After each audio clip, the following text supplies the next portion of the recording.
दर्शन प्रभु के करने को कैलाश इंद्र जब गए, अवधूत रूप ले शिव जी राम अवतरित हुए। कारण विनाश का है अहंकार ये समझा दिया, सीख दे के इंद्र को शिव जी ने क्षमा किया। ओम नमः शिवाय, ओम नमः शिवाय, ओम नमः शिवाय, ओम नमः शिवाय, ओम नमः शिवाय, ओम नमः शिवाय, ओम नमः शिवाय, ओम नमः शिवाय।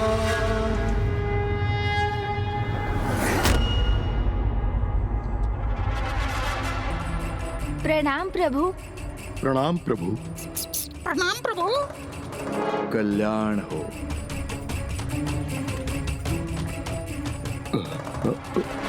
नागेंद्रहाराय त्रिलोचनाय भस्मांगरागाय महेश्वराय नित्याय शुद्धाय मैं तो इनकी दृष्टि से प्रभु के आत्मलिंग को छिपा रहा था, किंतु ये तो स्वयं ही प्रभु अवधूत के समक्ष आ गया। सत्य सदैव उजागर हो जाता है लंकेश, वो कभी छिपा नहीं रहता। अहंकारी को उसका अहंकार उसकी वास्तविकता से परिचित कराता है, जिसके परिणाम स्वरूप कुछ ऐसे अहंकारी होते हैं जो उचित सीख प्राप्त कर स्वयं में परिवर्तन ले आते हैं, किंतु कुछ किसी भी सीख को प्राप्त करने में अक्षम रहते हैं और पूर्ण रूप से स्वयं पर अहंकार का प्रभाव होने देते हैं। और शीघ्र आपको भी दोनों में से किसी एक पथ का चुनाव करना होगा लंकेश।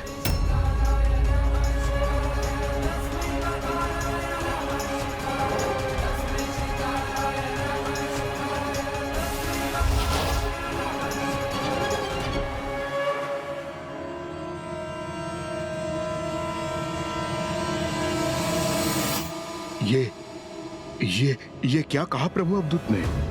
क्योंकि लंकेश रावण तो सदा उचित मार्ग पे ही चलता है, इसलिए किसी को भी मेरी चिंता करने की कोई आवश्यकता नहीं। दशानन का अहंकार तो प्रभु के सुझाव को भी नहीं समझना चाहता।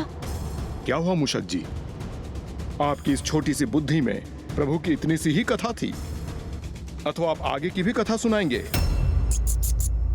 अभी तो कथा आरंभ ही हुई है लंकेश, अभी तो मेरा भाग आना शेष है। देवराज इंद्र का अहंकार तो प्रभु महादेव ने नष्ट कर ही दिया था, और अब पारी थी अन्य देवताओं के अहंकार के टूटने की। किंतु उसके पूर्व मैं आपको इतना बता दूं, किंतु जहां इंद्रदेव स्वयं को सर्वाधिक उच्च समझ रहे थे, वहीं समस्त देवता मेरे प्रभु प्रथम पूज्य गणेश जी को कम ही आंक रहे थे।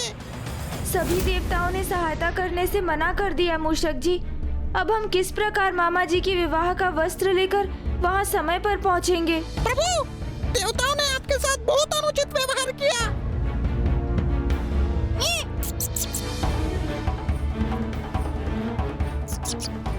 इन्होंने मेरे प्रभु का अपमान किया है, इसलिए अब वहाँ पहुँचकर भी न तो किसी को अग्र स्थान प्राप्त होगा और न ही प्रभु श्री हरि नारायण की आराधना आगे बढ़ सकेगी।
आकार में इतने छोटे होकर भी इतने निर्भय होकर वहां देवताओं को सीख देने के लिए तत्पर थे, और यहाँ एक तुच्छ सर्प से डर गए।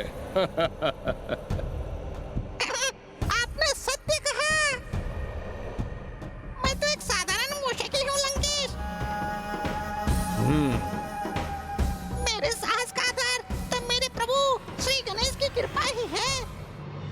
उनके बिना तो मैं कुछ भी नहीं। तो अवश्य इसके पीछे गौरी पुत्र की ही लीला थी, है ना?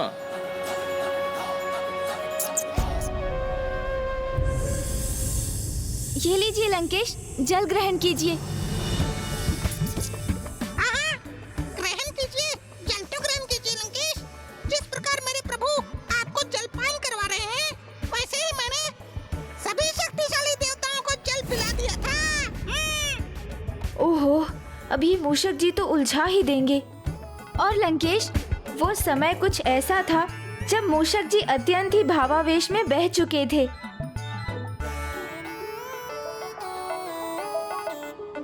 किसी भी सीमा तक जाने के लिए तैयार थे।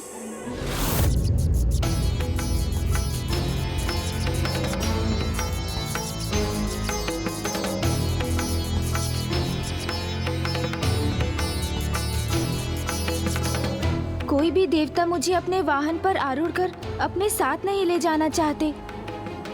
ये मूषक जी अन्य मूषकों के साथ क्या करना चाहते हैं? मेरे प्रभु,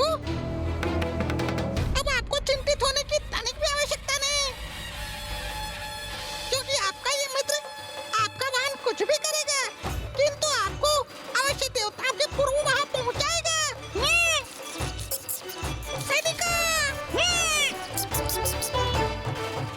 सर्वप्रथम प्रथम पूज्य श्री गणेश ही श्री हरि नारायण की बारात में भाग लेने के लिए पहुंचेंगे आज।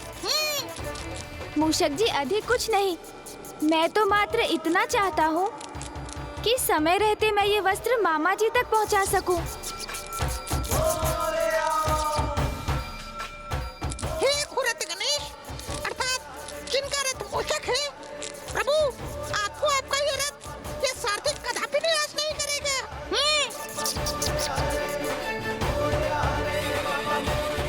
जय श्री गणेश, जय श्री गणेश, जय श्री गणेश।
सभी देवता अग्रस्थान प्राप्त करने की होड़ में, ये लालसा तो मुझे भी थी, जिस कारण मैंने प्रथम पूज्य गणेश जी को अपने साथ नहीं लिया, जो कि बहुत बड़ी भूल थी।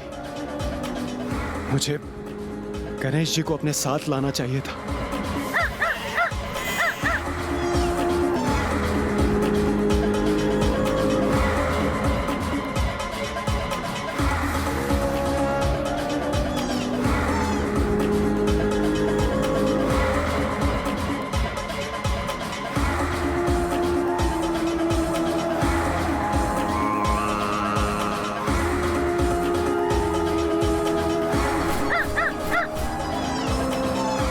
ये तो उचित हुआ जो मैं गणेश जी को अपने साथ लाने पर विवश नहीं हुआ, अन्यथा मैं सभी देवताओं से पिछड़ जाता।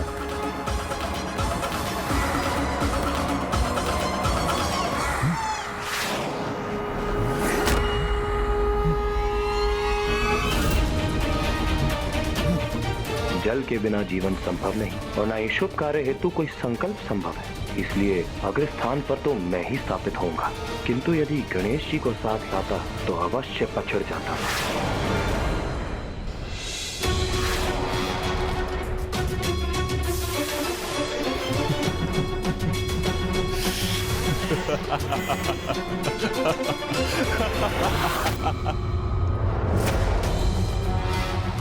चंद्र के बिना रात्रि में प्रकाश नहीं होता, सागर के जल में संतुलन नहीं रहता, इसलिए अग्रस्थान तो मेरा ही होना चाहिए। किंतु यदि गणेश जी मेरे साथ होते तो मैं अवश्य पिछड़ जाता।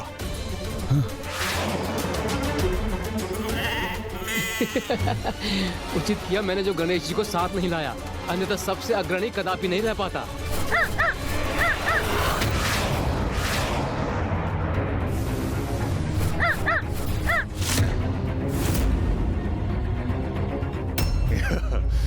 मैं यम जीवन और मृत्यु का निर्धारक हूं, तो अग्रस्थान पर मुझे ही होना चाहिए और इसी कारणवश मैं गणेश जी को वहीं छोड़कर आगे बढ़ गया।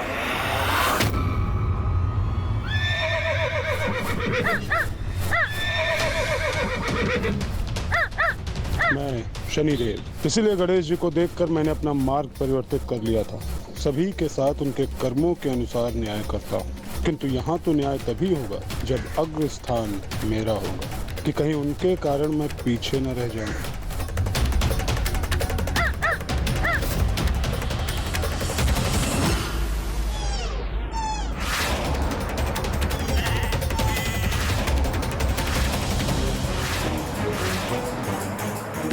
इन सभी देवताओं से भी जो दोष हो रहा है, कहीं उसका भी परिणाम वैसा ना हो जैसा मेरा हुआ। अपने अहंकार वश मैंने प्रभु अवधूत का अपमान किया,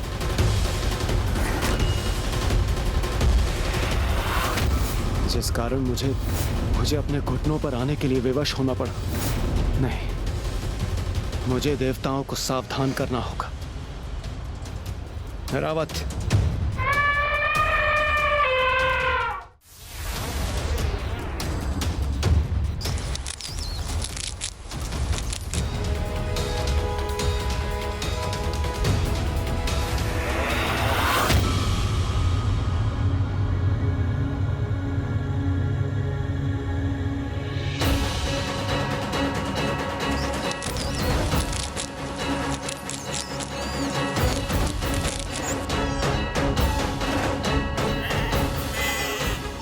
मुझे और तीव्र गति से बढ़ना होगा। वायुदेव मुझसे आगे रहे, ये उचित नहीं है। मैं अपनी गति और बढ़ा दूंगा।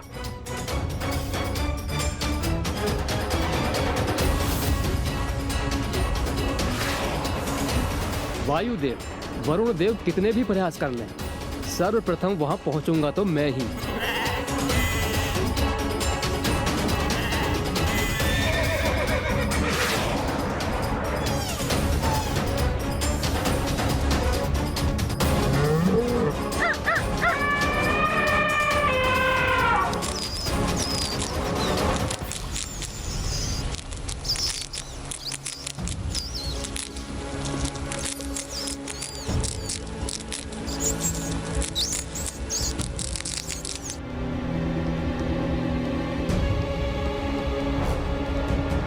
मगर जी, बस एक छलांग और लगाइए तो हम वायुदेव से आगे पहुंच जाएंगे।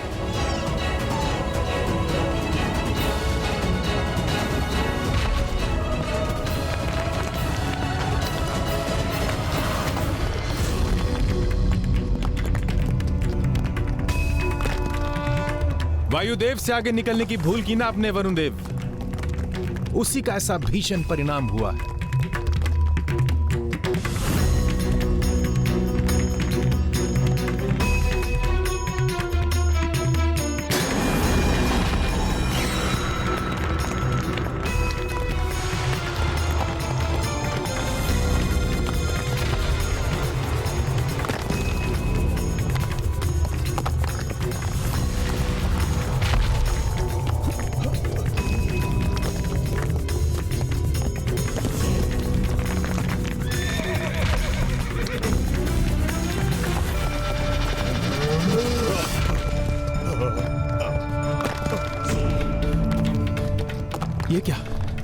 अब तो मेरे आगे की भूमि भी धंसती जा रही है।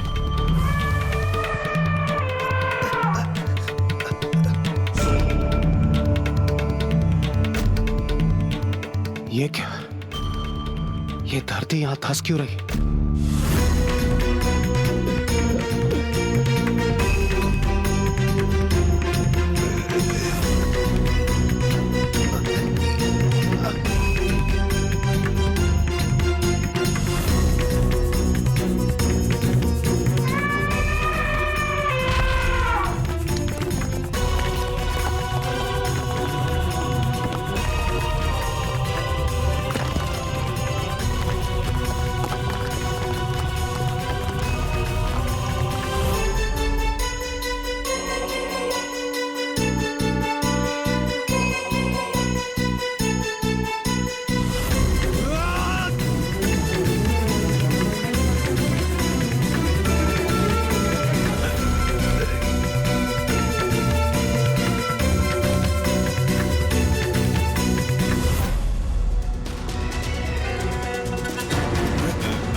समस्त देवता भूमि में कैसे धंस गए? किसने उत्पन्न की है ये बाधा हमारे मार्ग में?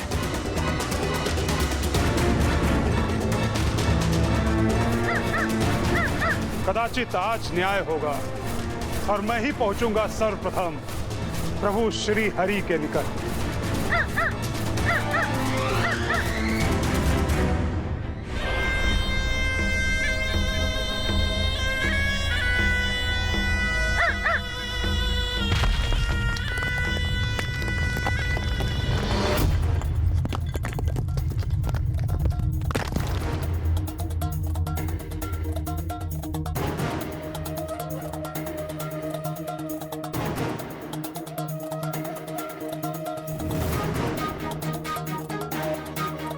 मैं अकेला नहीं, अन्य सभी देवता तो पूर्व से ही धंसे हुए हैं। हाँ, और अचानक यहाँ भूमि को क्या हो गया? हम सभी भूमि के भीतर कैसे धंस गए? और हमारे अस्त्र आदि, हमारी संपूर्ण सज्जा, वो कैसे अस्त व्यस्त हो गई?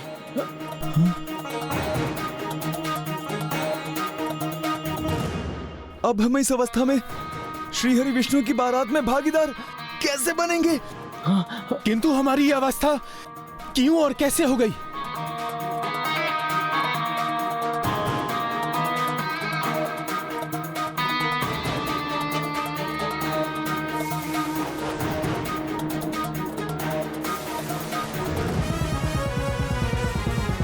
मेरी मूषक सेना ने देवताओं को उचित सीख दे दी है। अब वो कभी मेरे प्रभु का अनादर नहीं करेंगे। अब उन्हें आभास होगा कि प्रथम पूज्य श्री गणेश जी का अनादर करके उन्होंने कितनी भारी भूल की है।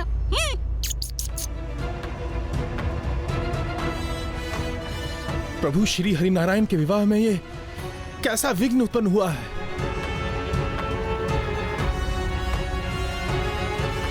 स्वयं को एक दूसरे से अधिक सुंदर प्रदर्शित करने की स्पर्धा में और अग्रस्थान प्राप्त करने की लालसा में हमने इस अग्रस्थान के वास्तविक अधिकारी विघ्नहर्ता प्रथम पूज्य गणेश जी को ही अपने साथ नहीं लिया।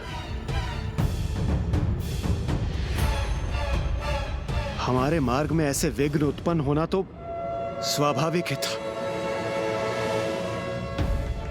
किंतु देवराज इंद्र, यदि गणेश जी पीछे रह गए तो हमारे कारण नहीं, अपितु उनके वाहन की गति के कारण।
देवियों, बाहर तो समस्त व्यवस्थाएं संपूर्ण हो गई हैं।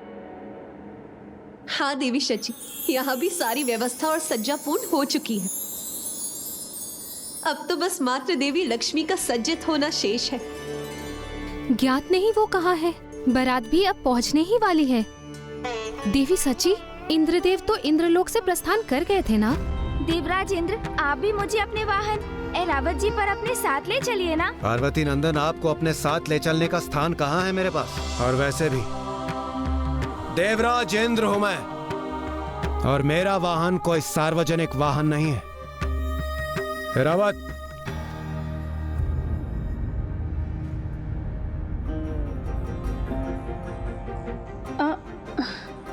मुझे तो देवगुरु बृहस्पति जी ने यही सूचना दी थी, किंतु देवी लक्ष्मी वो कहाँ हैं? कहाँ है देवी लक्ष्मी?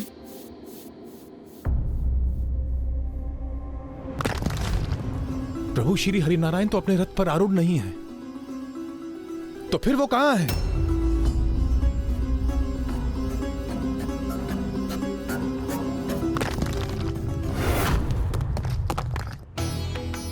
एक ओर तो सभी देवता भूमि में धसे हुए थे, और दूसरी ओर ना ही श्री हरिनारायण का पता था और ना ही देवी लक्ष्मी का। तो वो दोनों थे कहाँ? जहाँ उन्हें होना चाहिए था।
प्रथम पूज्य गणेश जी का आवाहन और पूजा किए बिना मैं विवाह हेतु सज्जित होना कैसे आरंभ कर सकती थी?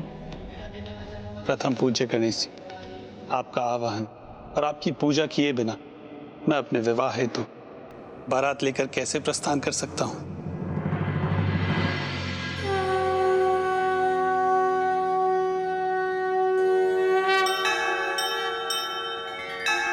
हे हेरंब तो में ह्यो ही ह्यंबिका त्रयंबकात्मज सिद्धि बुद्धि पते त्रयक्ष लक्ष्य लाभ पितुः पितः नागस्यं नागहारं त्वं गणराजं चतुर्भुजं भूषितं स्वायुधोतव्यः पाशाङ्कुशपरश्वतः आवाहयामि पूजार्थं रक्षार्थं च मम कृतः इह गत्य गृहाण त्वं पूजां यागं च रक्ष मे। श्री हरि नारायण जी रथ पर आरूढ़ होने के पूर्व प्रथम पूज्य गणेश जी का आवाहन कर रहे हैं और हम उन्हीं विघ्नहर्ता गणेश को पीछे छोड़ें।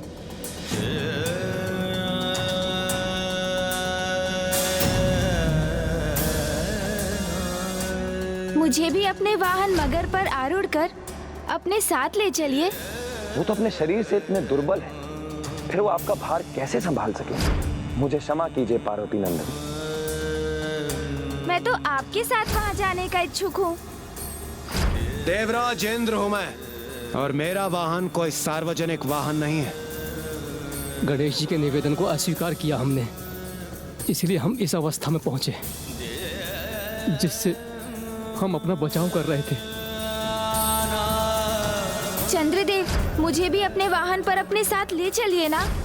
गणेश जी के आकर्षण एवं रूप पर संदेह प्रकट किया, इसलिए ना तो हम विवाह में जाने हेतु आकर्षित रहे और ना ही हमें अग्रस्थान प्राप्त हुआ। हे रंब तो में ह्यो ही ह्यंबिका त्रयंबकात्मज सिद्धि बुद्धि पते त्रयक्ष लक्ष्य लाभ पितुः पितः नागस्यम। मूषक जी, मैंने कहा था ना, मामा जी मुझे कदापि नहीं भूल सकते। देखिए, अब तो वो मेरा आवाहन भी कर रहे हैं।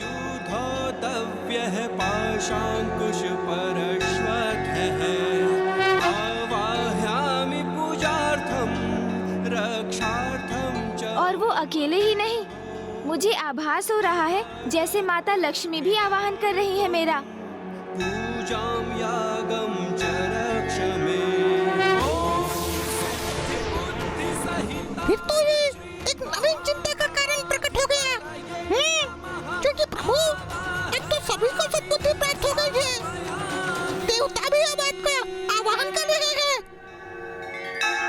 हे रंब तो में ह्यो ही। अब इस दुविधा को कैसे सुलझाएंगे आप? कैसी दुविधा मूषक जी? कि सर्वप्रथम आप किसके सम्मुख जाएंगे? वहाँ उलझे हुए देवताओं के, माता लक्ष्मी के, अथवा प्रभु श्री हरि नारायण के? मेरी जिज्ञासा शांत कीजिए ना प्रभु, बताइए ना किसके सम्मुख जाएंगे आप? पाशांकुश परश्वतः आवाहयामि पूजार्थम रक्षार्थम च मम। सहिताय श्री महागणाधिपतये नमः आवाहयामि स्थापयामि।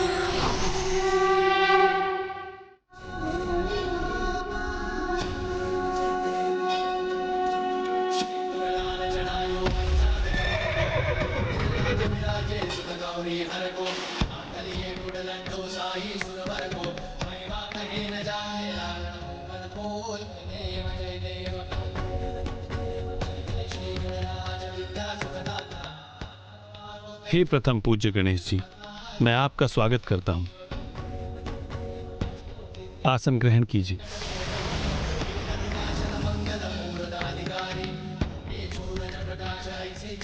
विघ्नहर्ता गणेश, आसन ग्रहण कीजिए। अर्थात विघ्नहर्ता श्री गणेश एक साथ तीनों स्थान पर थे। देवताओं को उनके दर्शन प्राप्त हुए क्योंकि उन्होंने अपनी भूल को स्वीकार किया, किंतु उनका पाप अभी भी पूर्ण रूप से मिटा नहीं था। उधर प्रभु श्री हरि नारायण और माता लक्ष्मी को उनके आवाहन के कारण दर्शन प्राप्त हुए। इसीलिए गणेश जी की पूजा कहीं भी हल्दी की एक गांठ और एक सुपारी फल और यहाँ तक कि मात्र एक कंकड़ को भी प्रभु गणेश जी की मान्यता देकर की जा सकती है। सर्वव्यापी गणेश जी की ऐसी पूजा करने वाले को अवश्य उनका आशीर्वाद प्राप्त होता है। जिस प्रकार हल्दी गणेश की पूजा करने पर माता लक्ष्मी और प्रभु श्री हरि नारायण को प्रत्यक्ष गणेश जी की ही पूजा करने का अवसर प्राप्त हुआ था। आवाहन और आसन ग्रहण करने की विधि संपन्न होने के उपरांत हे प्रथम पूज्य गणेश, मुझे पाद्य विधि आरंभ करने की अनुमति दीजिए।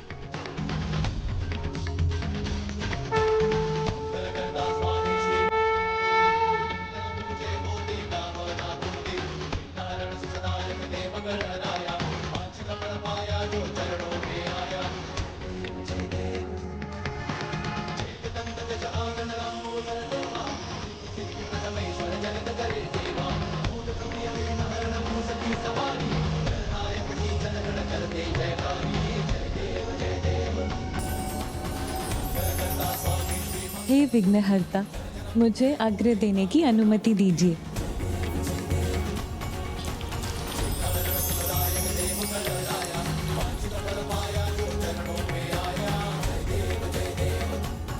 हे प्रभु, मैं आपको आचमनी अर्पित करता हूँ।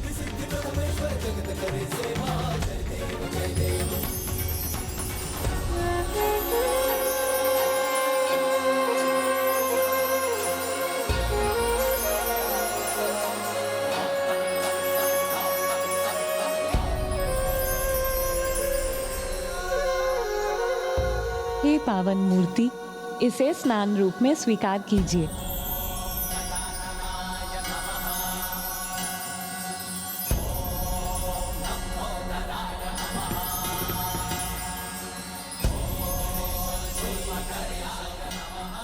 हे स्मृति दाता, मैं आपको ये वस्त्र अर्पित करता हूँ।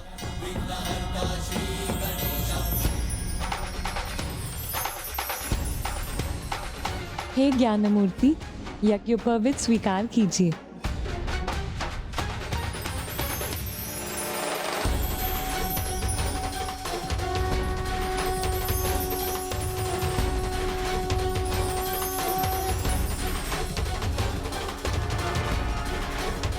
हे श्री गणेश, ये आभूषण ग्रहण कीजिए।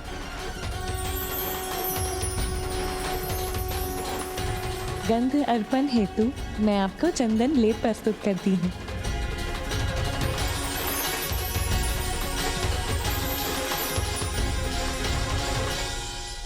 हे विघ्नहर्ता, अब पुष्प, दीप, धूप और नैवेद्य स्वीकार कीजिए।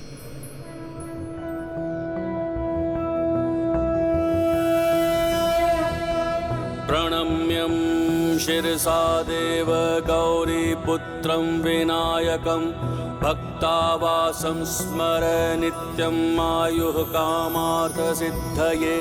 प्रथमं वक्रतुण्डं च एकदन्तं द्वितीयकं तृतीयं कृष्णं पिङ्गाक्षं गजवक्त्रं चतुर्थकं लंबोदरं पंचमं च षष्ठं विकटमेव च सप्तमं विघ्नराजेन्द्रं धूम्रवर्ण तथाष्टकं नवमं भालचन्द्रं च दशमं तु विनायकम् एकादशं गणपतिं द्वादशं तु गजाननं द्वादशैतानि नामानि त्रिसन्ध्ययः पठेन्नरः न चाविघ्नभयं तस्य सर्वासिद्धिकरं प्रभो।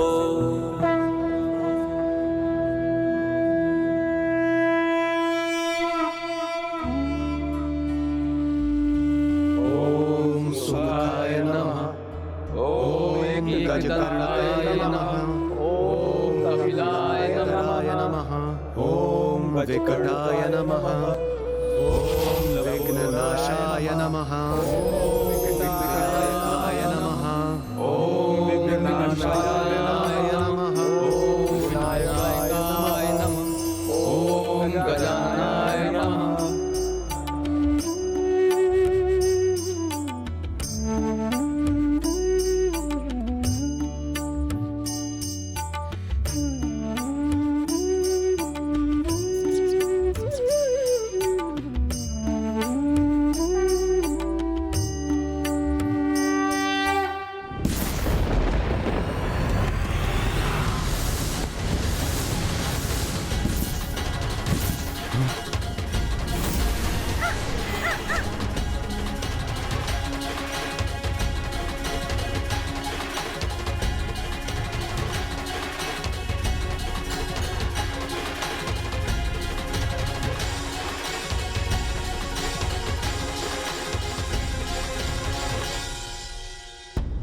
आपका कोटि कोटि धन्यवाद प्रथम पूज्य गणेश जी। धन्यवाद प्रथम पूज्य गणेश जी। मुझे क्षमा कीजिए पार्वती नंदन, मुझे तो आपको पूर्व में ही आमंत्रित करना चाहिए था, क्योंकि मैं आपको अपने विवाह में भांजे के रूप में नहीं अपितु भगवान के रूप में आमंत्रित करना चाहता था। मैं तो आ भी गया मामा जी। और अपने साथ आपके लिए वस्त्र भी लाया हूँ।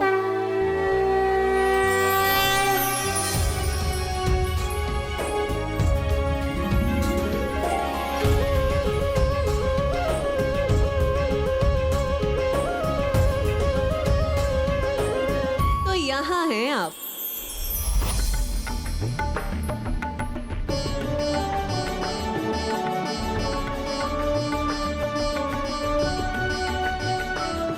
देवी लक्ष्मी, आप सज्जित कब होंगे?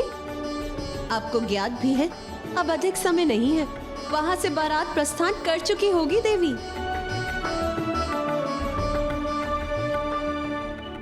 अब जो गणेश जी की पूजा संपन्न हो गई है, तो मैं भी सज्जित होने के लिए तैयार हूँ।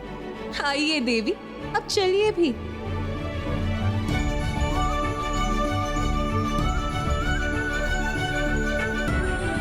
अब मैं ये वस्त्र धारण करके तैयार होता हूँ। उसके उपरांत मेरी बारात यहाँ से प्रस्थान करेगी।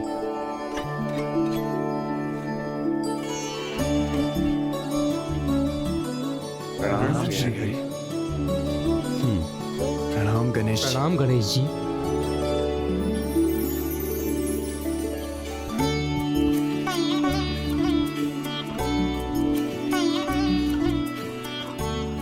अब तो आप सभी देवता समझ गए होंगे कि मात्र विवाह की विधि में नहीं, अपितु सभी विधियों में सर्वप्रथम स्थान मात्र गणेश का ही है।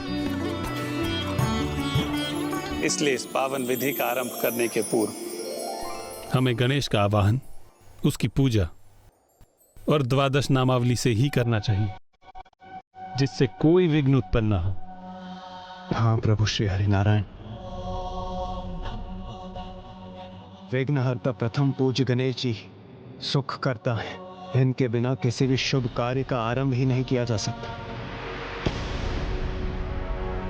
विघ्नहर्ता प्रथम पूज्य श्री गणेश जी की जय। विघ्नहर्ता प्रथम पूज्य श्री गणेश जी की जय। विघ्नहर्ता प्रथम पूज्य श्री गणेश जी की जय। तो इस प्रकार प्रभु श्री हरिनारायण ने प्रभु गणेश जी को अग्रस्थान प्रदान किया और संसार को उनकी द्वादश नामावली का महत्व भी समझाया कि किस प्रकार उनकी नामावली का पाठ करने से किसी भी कार्य में शुभता आती है। इतना ही नहीं, इसके उपरांत प्रभु की बारात एक नवीन ऊर्जा के साथ आरंभ हुई और प्रभु गणेश जी को तो प्रभु श्री हरिनारायण के रथ पर भी अग्रस्थान प्राप्त था।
अद्भुत अनूठा सौंदर्य और अनुपम आकर्षण है आपके सौंदर्य में देवी लक्ष्मी।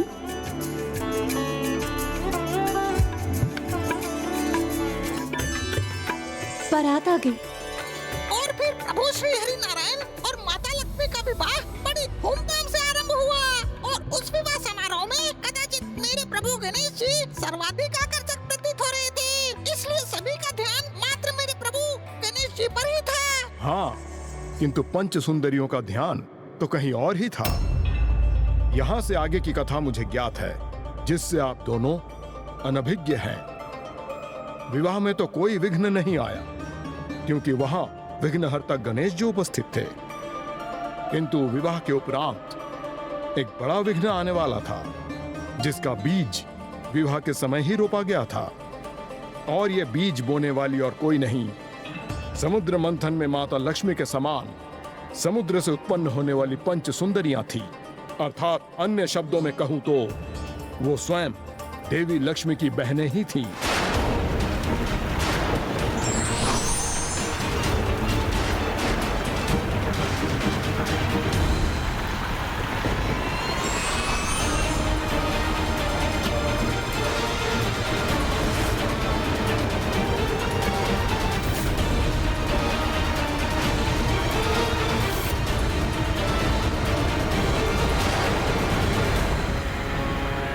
ऐसा अद्वितीय व्यक्तित्व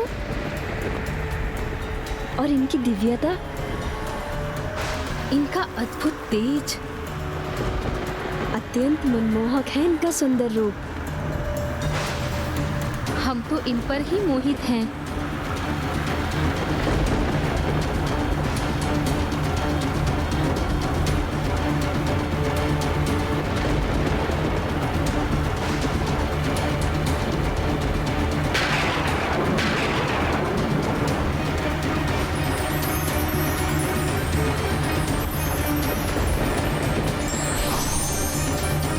किंतु मुझे इस कथा का ये भाग ज्ञात नहीं। किंतु मुझे तो है, और मैं आपको यह कथा सुनाने के लिए तत्पर भी हूं। पंच सुंदरियां पूर्व में ही श्री हरि नारायण पे मोहित थीं, किंतु जब बारात का आगमन हुआ तो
सौभाग्य देवी लक्ष्मी को नहीं, हमें मिलना चाहिए था।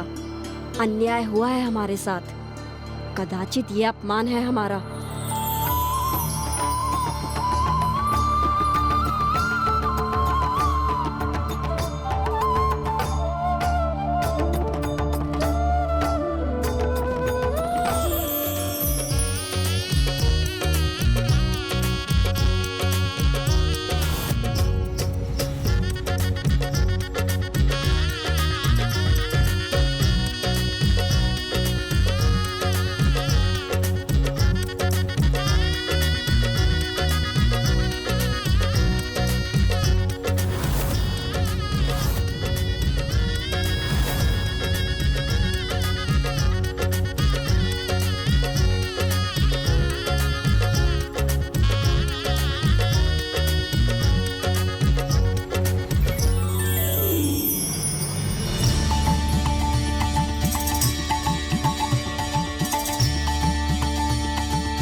विशेष है इन देवी लक्ष्मी में जो श्री हरि नारायण उन्हें प्राप्त हो रहे, हमें नहीं?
श्री लक्ष्मी नारायण की जय। श्री लक्ष्मी नारायण की जय। श्री लक्ष्मी नारायण की जय।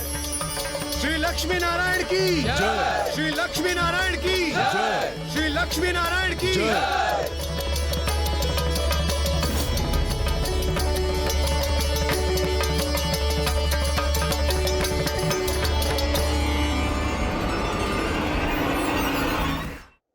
कितना अद्भुत पल था वो, जब प्रभु और माता पुनः लक्ष्मी नारायण रूप में एक साथ आए और वो पंच सुंदरियां उस अनूठे दृश्य को छोड़कर वहां से प्रस्थान कर गईं। ये तो अनुचित मोह और मात्सर्य का घातक संयोग था। वास्तव में यह संयोग तो सर्वाधिक घातक होता है गौरी पुत्र। यही सीख प्रदान करने के लिए तो प्रभु महादेव अपना अगला अवतार वृषभ अवतार लेने जा रहे थे।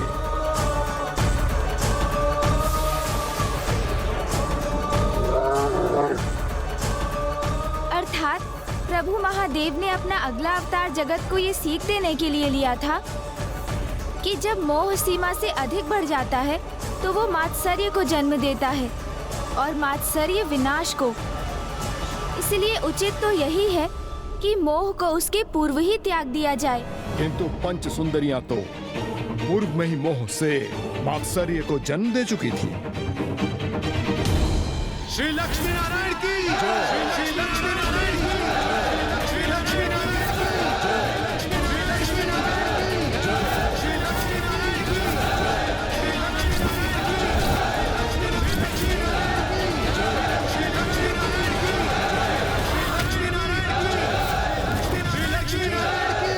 श्री लक्ष्मी नारायण की जय। श्री लक्ष्मी नारायण की जय। श्री लक्ष्मी नारायण की जय। श्री लक्ष्मी नारायण की जय। श्री लक्ष्मी नारायण की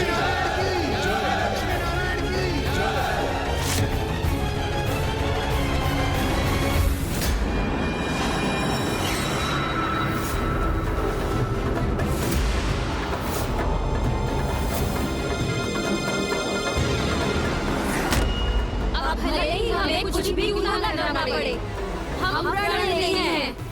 श्री हरि नारायण देवी लक्ष्मी को भूलकर हमारे हो जाएंगे। हम श्री हरि नारायण को विवश कर देंगे। हम श्री हरि नारायण को विवश कर देंगे। हम श्री हरि नारायण को विवश कर देंगे।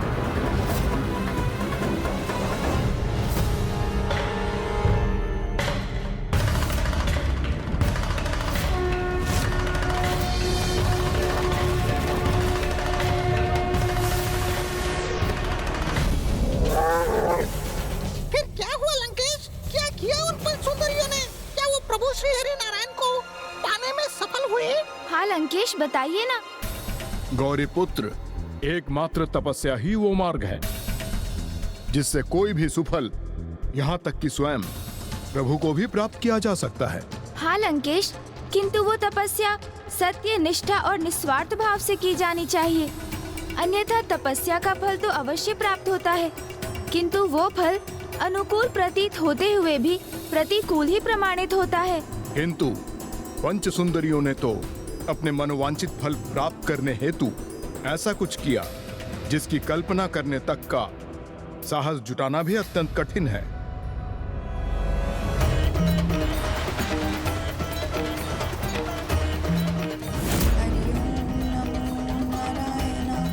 हरि ओम नमो नारायण, हरि ओम नमो नारायण, हरि ओम नमो नारायण, हरि ओम नमो नारायण, हरि ओम नमो नारायण।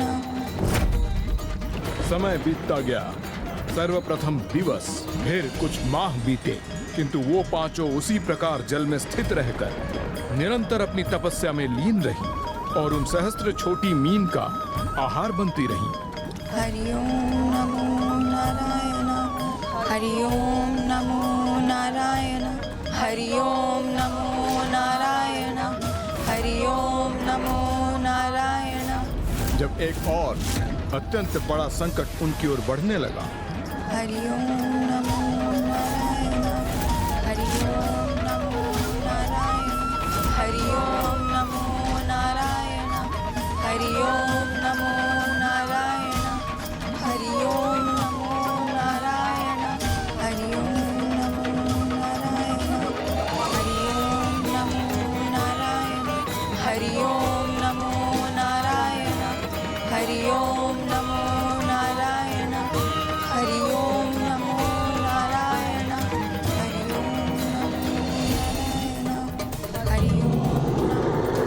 ओम नमो नारायण, हरि ओम नमो नारायण, हरि ओम नमो नारायण, हरि ओम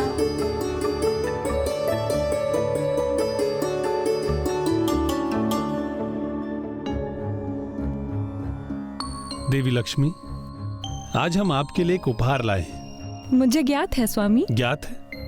किंतु आपको कैसे ज्ञात है? क्योंकि हमारे विवाह के उपरांत से आप मुझे अनेकों उपहार दे रहे हैं, इसीलिए मुझे ज्ञात था कि आज आप अवश्य मेरे लिए कुछ लाएंगे। ये देखिए, आपके सर्वाधिक प्रिय पुष्प, मोगरे की माला।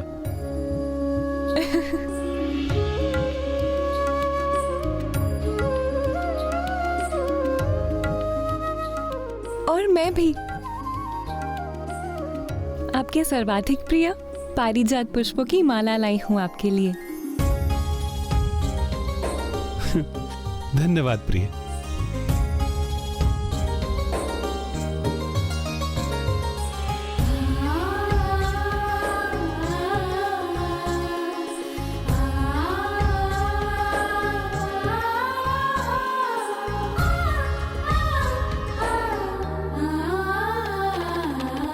हाँ, अवश्य प्रिय।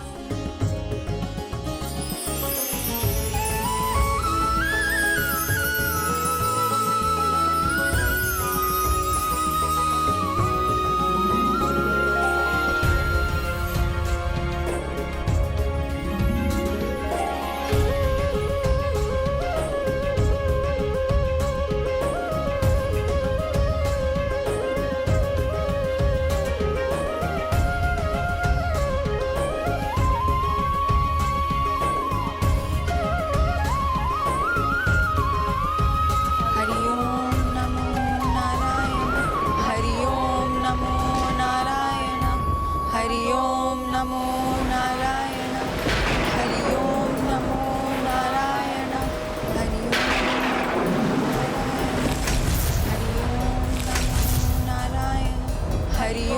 नमो नारायण।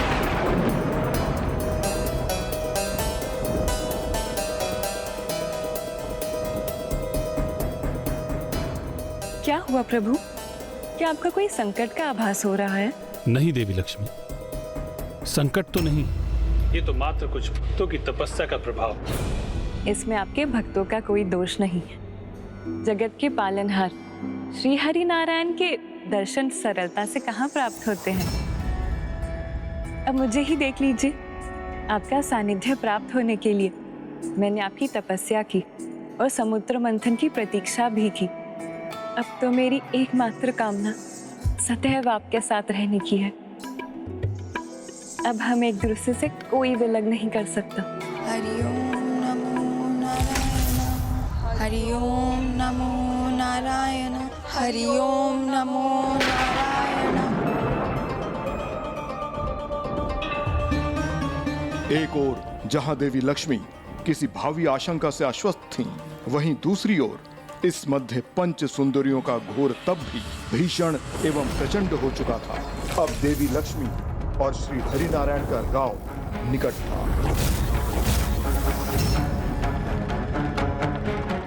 प्रदान नहीं कर देते, पूर्ण कर दीजिए इतनी कठोर तप करने वाली भक्तिनियों की मनोकामना।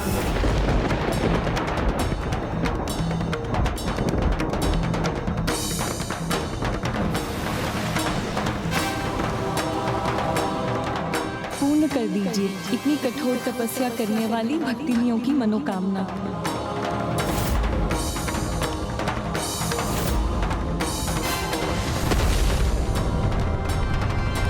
ये तो उनकी तपोशक्ति के परिणाम का ही उदाहरण है प्रभु।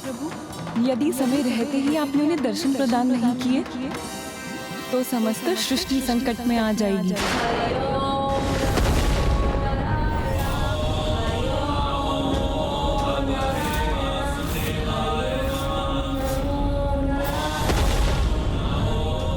जाइए प्रभु, उन्हें उनके तप के फल स्वरूप वरदान प्रदान कीजिए, पूर्ण कर दीजिए उनकी मनोकामनाएं।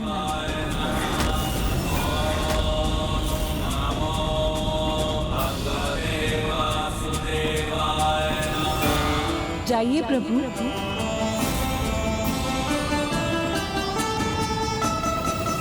प्रिय, आपको ज्ञात नहीं कि आप मुझे कहाँ जाने के लिए कह रही हैं और वहाँ पहुँचने के पश्चात परिणाम क्या होगा। मुझे ज्ञात है प्रभु, किंतु यदि उनकी तपोशक्ति का प्रभाव न रुका तो समस्त सृष्टि भवंडर में समाहित हो जाएगी।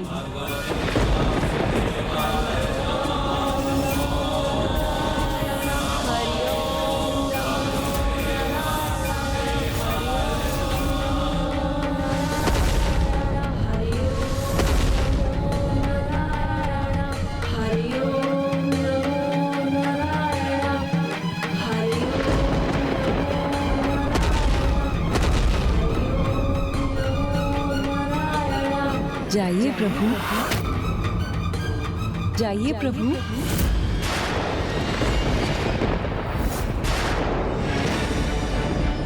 जाइए प्रभु, उन्हें उनके तप के फल स्वरूप वरदान प्रदान कीजिए, पूर्ण कर दीजिए उनकी मनोकामनाएं।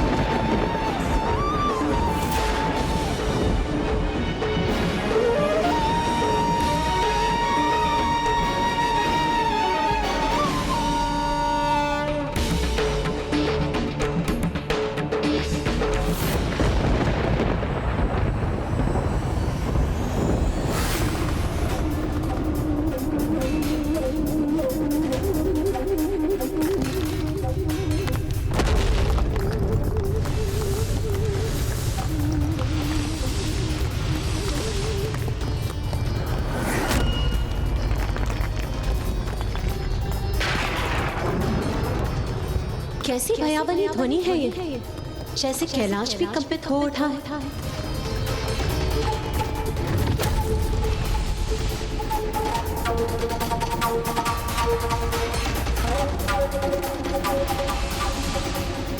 ये ब्रह्मलोक पर किसका कुप्रभाव है?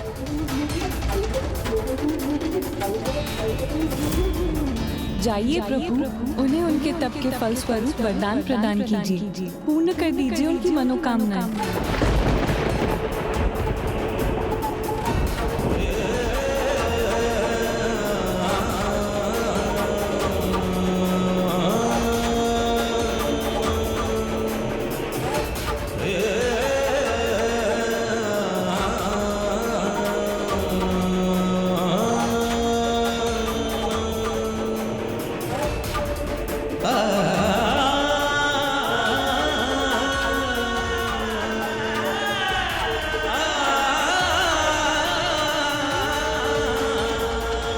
अब मत रुकिए प्रभु, संसार पर छाई विपदा को रोकने के लिए जाइए प्रभु।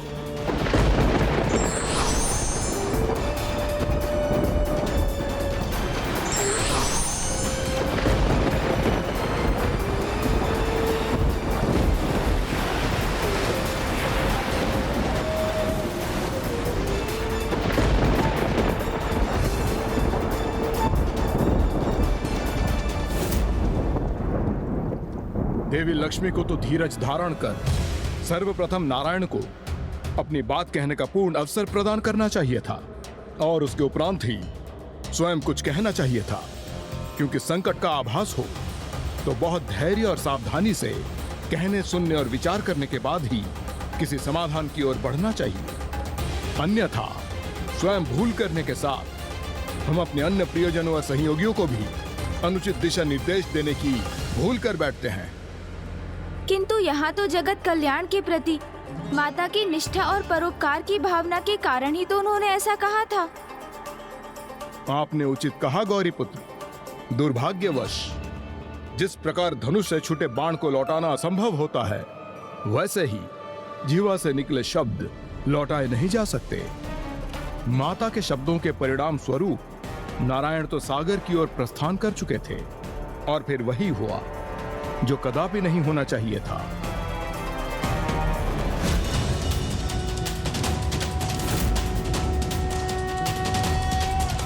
शांताकारं भुजगशयनं पद्मनाभं सुरेशं विश्वाकारं गगनसदृशं मेघवर्णं लक्ष्मीकान्तं कमलनयनं। देवी, आपकी तपस्या संपन्न हुई। मैं आप सभी के समक्ष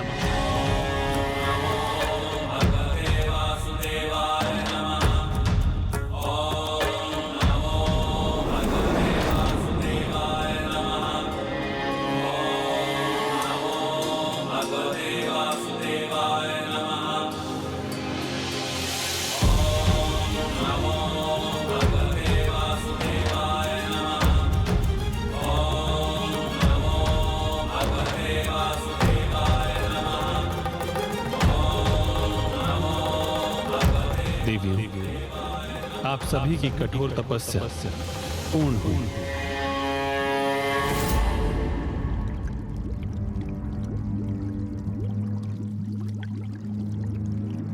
प्रभु, मैं चंपा सुंदरी, मेरे हाथों पुष्पांजलि स्वीकार कीजिए।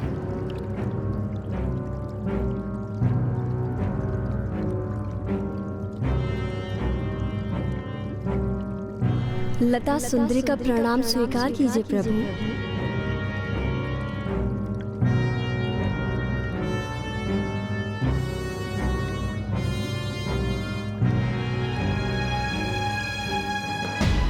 मैं पलाश सुंदरी, आपके दर्शन पाकर मैं धन्य हो गई प्रभु।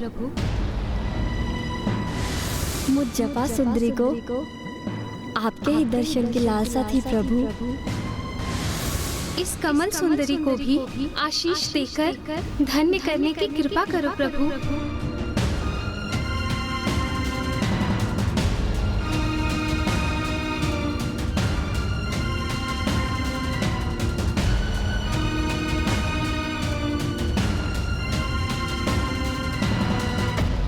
आप सभी का कल्याण। मैं आप पांचों की तपस्या से अत्यंत प्रसन्न हूं। हे महातेजस्वी, अति मनोहर प्रभु, आपके दर्शन तो हमें सर्वाधिक सुख प्रदान करते हैं, तो आप हमारी एक ही इच्छा पूर्ण करने का वरदान दीजिए।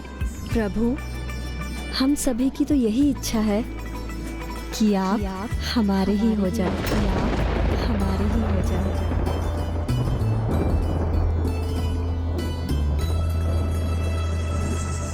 सृष्टि का पालनहार होने के नाते सृष्टि के सभी वासी मेरे ही तो हैं। आप सभी मेरे हैं और मैं आप सभी का तो हूँ और आप सभी मेरे ही तो हैं। हे मनमोहना, ये हमारे लिए पर्याप्त नहीं है प्रभु।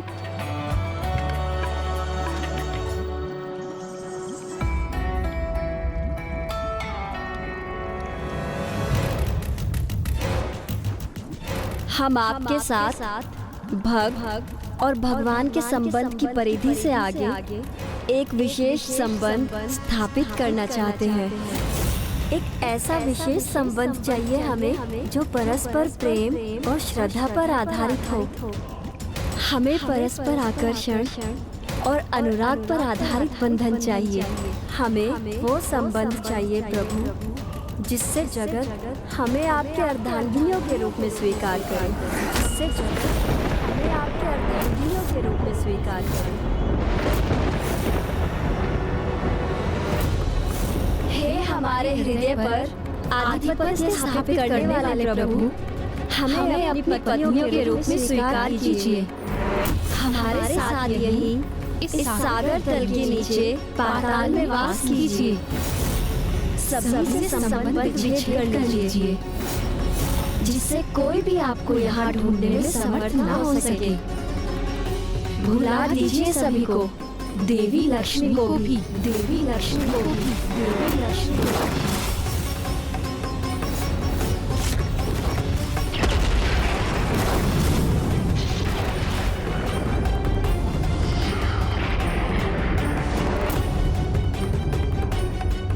मैं कब से प्रभु की प्रतीक्षा कर रही हूँ, वो अभी तक लौटे क्यों नहीं?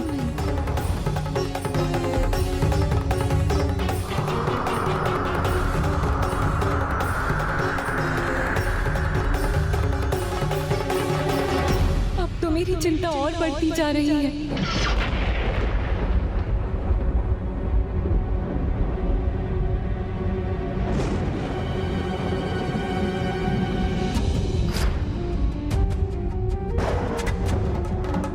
हे प्रभु, हमें तो आपके वरदान और उपकार स्वरूप बस इतना ही चाहिए कि आप हमें अपनी अर्धांगिनी के रूप में स्वीकार कीजिए। भुला दीजिए उन सभी को जो आपके मन में वास करते हैं। सब कुछ भूलकर आ जाइए हमारे पास, यहाँ तक कि देवी लक्ष्मी को भी। और इस प्रकार हमारे साथ आइए कि कोई भी आपको ना ढूंढ सके। यही हमारी इच्छा है, यही हमारी मनोकामना है प्रभु, जिसे पूर्ण करना मात्र आपके ही हाथों में है।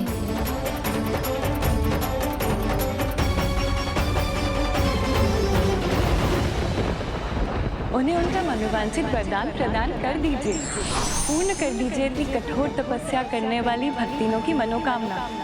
सब कुछ भूलकर हमें स्वीकार कीजिए प्रभु। सभी का परित्याग कर हमारे निकट आइए प्रभु, अन्यथा हमारे प्राण ही ले लीजिए आप। जाइए प्रभु, यही हमारी इच्छा है, यही हमारी मनोकामना है प्रभु। पूर्ण कर दीजिए इतनी कठोर तपस्या करने वाली भक्तिनों की मनोकामना। सब कुछ भूलकर आ जाइए हमारे पास, यहाँ तक कि देवी लक्ष्मी को, यहाँ तक कि देवी लक्ष्मी को मनोकामना है। जाइए प्रभु, जाइए प्रभु, जाइए प्रभु।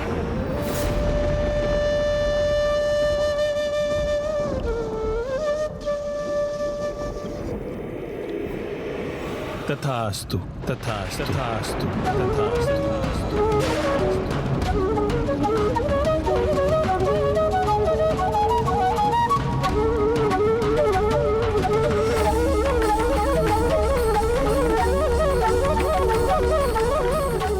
ये कैसा शुभ संकेत है?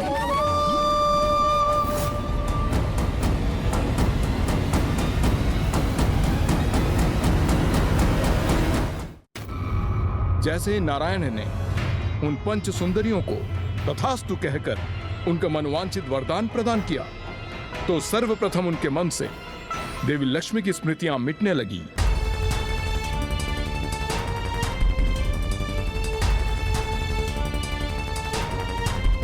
मुझे इनकी मनोकामना पूर्ण करने हेतु सब कुछ भुलाना होगा प्रिय।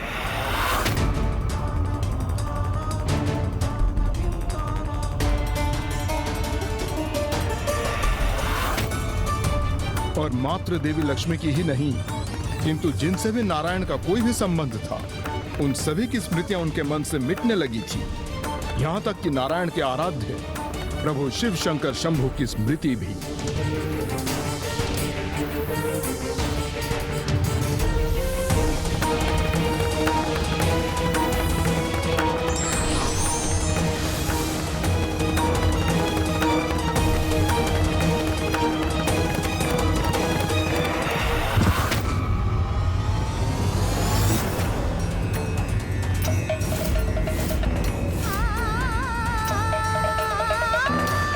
अवश्य कुछ अशुभ घटित हो रहा है, अन्यथा प्रभु के न आने और फिर ऐसे अशुभ संकेतों के उत्पन्न होने का भला क्या अर्थ है?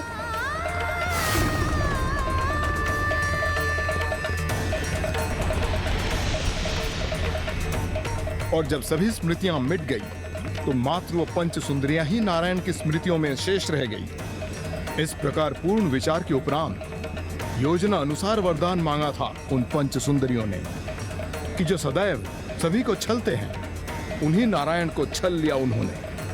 हे करुणा निधान, क्या आप हम पांचों से विवाह करने के लिए तैयार हैं? मैं आप सभी से विवाह हेतु प्रस्तुत हूं।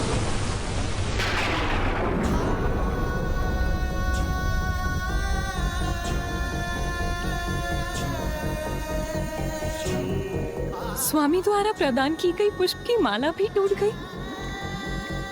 ये क्या हो रहा है? निरंतर ऐसे अशुभ संकेत क्यों प्रकट हो रहे हैं? स्वामी अभी तक क्यों नहीं लौटे?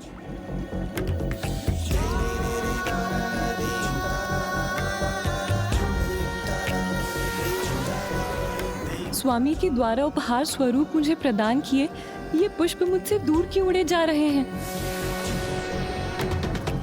जाइए प्रभु, जाइए प्रभु। नहीं, ये मैंने क्या कह दिया प्रभु से? जाइए प्रभु, ये क्यों कहा माता ने? उन्हें तो ये कहना चाहिए था कि शीघ्र जाकर शीघ्र लौट कर आइए प्रभु। शब्द तो अत्यंत शक्तिशाली होते हैं, इसलिए शब्दों का सदैव सटीक प्रयोग करना चाहिए, क्योंकि मुख से निकले शब्द मन में उपजा किसी अशुभ का भय और मन की गहराई से दिए जाने वाले शुभाशीष अथवा अभिशाप कभी भी प्रत्यक्ष रूप में हमारे समक्ष प्रस्तुत हो जाते हैं। देवी लक्ष्मी तो अत्यंत सकारात्मक थी। इतने अशुभ संकेतों के उपरांत भी उन्हें तो दृढ़ विश्वास था कि उनके नारायण अवश्य लौट कर आएंगे। इसलिए वो तो उनके लौटने की पूर्ण आशा में उनकी प्रतीक्षा कर रही थीं, किंतु श्री हरि नारायण लौटे नहीं।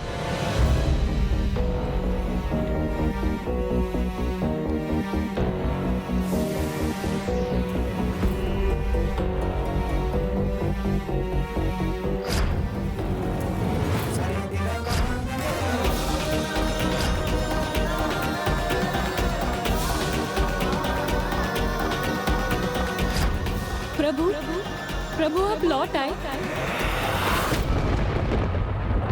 नहीं, प्रभु तो अभी भी नहीं आए। मुझे ज्ञात है कि अपने भक्तों को दिए वरदान के कारण ही आप कहीं स्थित होने पे विवश हुए हैं, किंतु मुझे पूर्ण विश्वास है कि आप शीघ्र ही मेरे निकट लौट आएंगे। मेरा साथ प्राप्त करने हेतु आपने मंदार पर्वत के भार को अपने पिष्ट पर सहा था।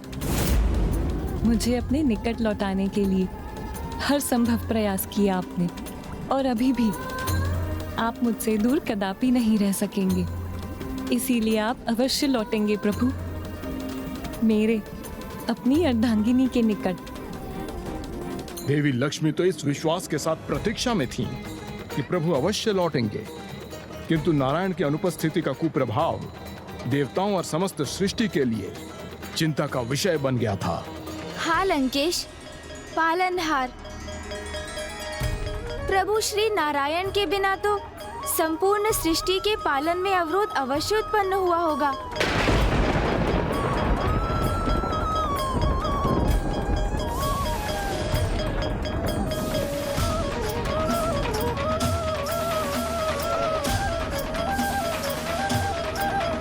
और इसी के विचार से समस्त देवता भी अत्यंत व्यथित होंगे, क्योंकि जगत के पालनहार प्रभु श्री हरि नारायण के बिना तो वो भी सृष्टि की रक्षा हेतु अपनी शक्तियों का प्रयोग नहीं कर पा रहे होंगे। श्री हरि नारायण, प्रभु श्री हरि नारायण, हे श्री हरि, कहाँ हैं आप?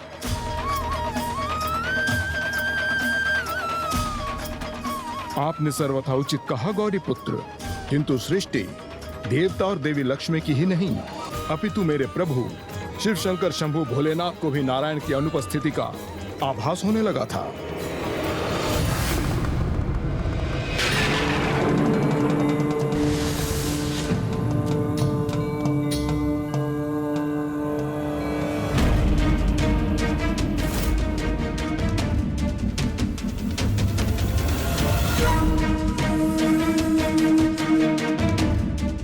स्वामी, ऐसा तो पूर्व में कभी भी नहीं हुआ। फलित होने वाले वृक्ष भी अपने पत्र खो रहे हैं। स्वामी, ऐसा प्रतीत हो रहा है जैसे सृष्टि के पालन का क्रियाकलाप सुचारू रूप से नहीं हो रहा है।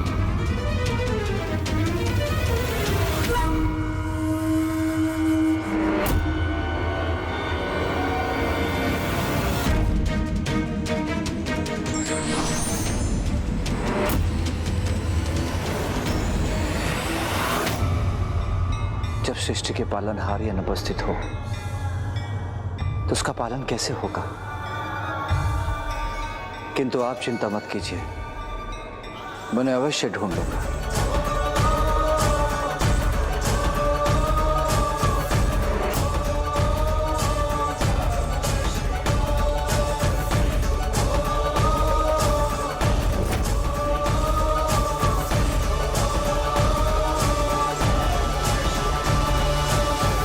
और प्रभु तत्काल नारायण को ढूंढने के लिए प्रस्थान कर गए। एक ओर तो नारायण की अनुपस्थिति अपार कष्ट का कारण बन रही थी, तो दूसरी ओर पंच सुंदरियां उन्हें पाकर भी अपनी चिंता से मुक्त नहीं हुई थीं। वो तो इसीलिए भय और संशय भरा जीवन व्यतीत कर रही थीं कि कहीं एक दिवस उनके नारायण उनका त्याग कर पाताल से प्रस्थान न कर जाएं। जब हम किसी को अनुचित उपाय से प्राप्त करते हैं तो उन्हें खोने का भय तो सदैव हमारे साथ रहता है।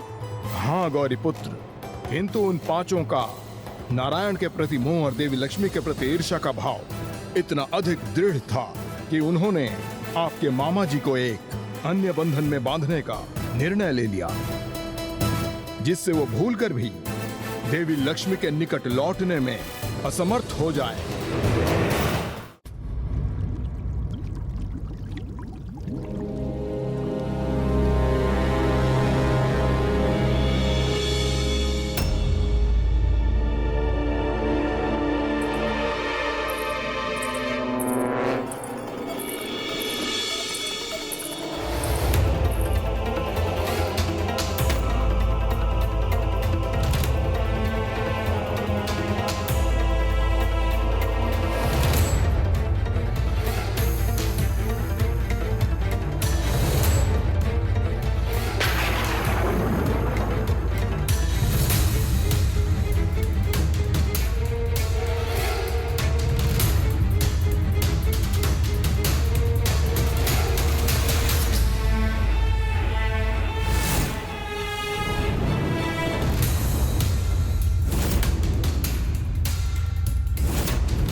सभी आपके लिए उपहार लाई है प्रभु, जिसका निर्माण हमने स्वयं ही किया है आपके लिए प्रभु। और यदि ये आपको प्रियकर प्रतीत हुआ तो आप हमें वे उपहार प्रदान करेंगे जो हमें सर्वप्रिय है।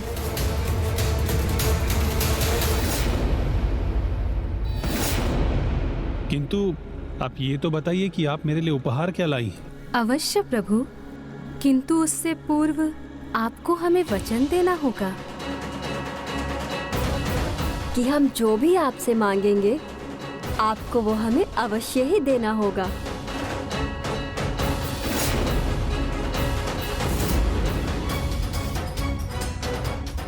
उचित है, मैं वचन देता हूँ।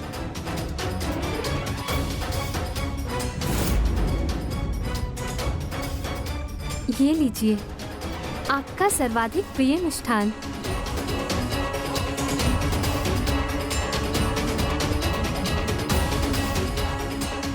एक अत्यंत विशेष पीला ओढ़ना।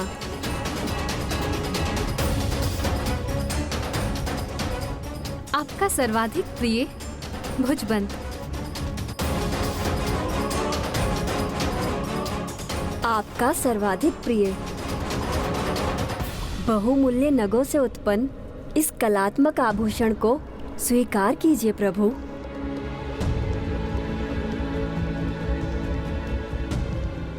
आपका सर्वाधिक प्रिय परिजात के पुष्पों की माला।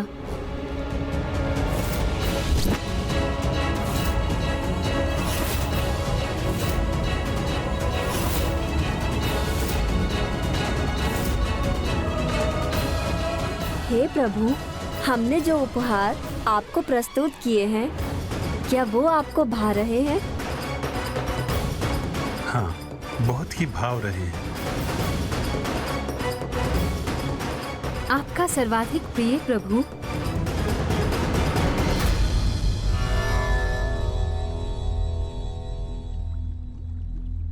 आप सभी अपनी इच्छा तो व्यक्त कीजिए। आप सभी को मुझसे क्या चाहिए? संतान, संतान, संतान।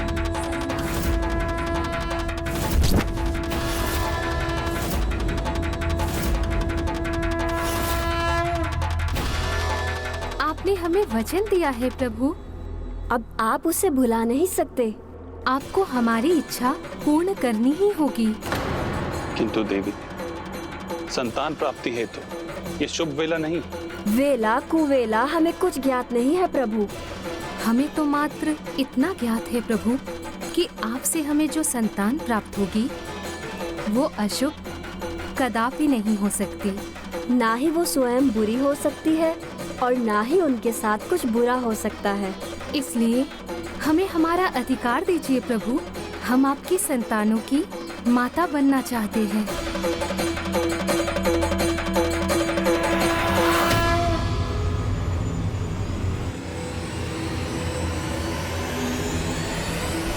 फिर क्या हुआ लंकेश? विवश होकर श्री हरि नारायण को इन पंच सुंदरियों के हट के समक्ष झुकना ही पड़ा। माता लक्ष्मी ने प्रभु के वचन नहीं सुने और उन्हें वियोग के कष्ट का सामना करना पड़ा। और पंच सुंदरियों ने श्री हरि नारायण को अनसुना किया तो उन्हें नारायण अंश से संतानों की प्राप्ति तो हुई, किंतु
शिशु के रुदन का स्वर क्यों और कहां से आ रहा है? अकस्मात क्या हो रहा है ये? अब मेरे लिए आपकी प्रतीक्षा करना कठिन है स्वामी। लौट आइए।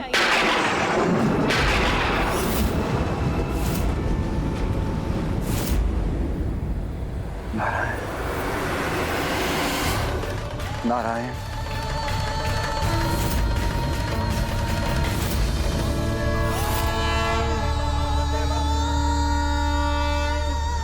तब एक ओर प्रभु शिव शंकर शंभु उन्हें ढूंढने में असमर्थ हो रहे थे और दूसरी ओर देवी लक्ष्मी के धैर्य का बांध टूटने पर वो भी ये समझने में असमर्थ हो रही थीं कि वो अब करें तो क्या करें।